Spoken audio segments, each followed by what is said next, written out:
জানতে পাইলাম যে জুলহাস ভাই একটা বিমান তৈরি করছে। তাই আমি কাজ করে ফেলে দিয়া চোখের ভিতরে আসলাম, হাজার হাজার মানুষের দল।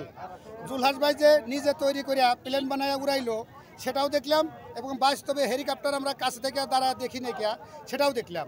লক্ষ লক্ষ মানুষ, এটা আমাদের মানিকগঞ্জের গর্ব এবং গৌরব।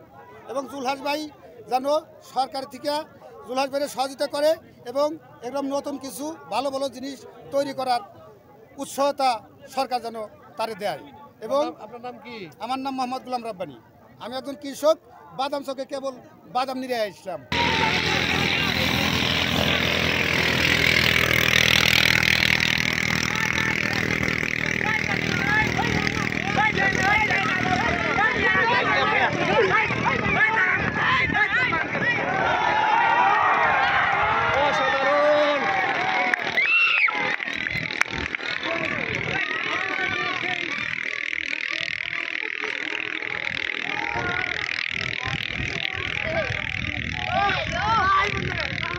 কোনো ডুয়েটে পড়ে নাই, সে কখনো কোনো সার্টিফিকেট অর্জন করে নাই, কিন্তু আজকাল বর্তমান আমাদের বাংলাদেশের ডুয়েটে পরেও কোনো ইঞ্জিনিয়াররা বর্তমান বাংলাদেশে কোনো বিমান বা হেলিকপ্টার তৈরি করতে পারেনি।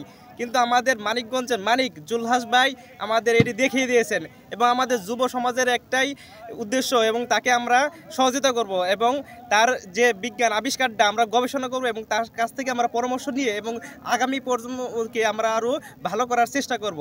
এবং আমার নাম মোহাম্মদ শিবন শেখ, আমি ইন্টার সেকেন্ড ইয়ারে পড়ি। ভাই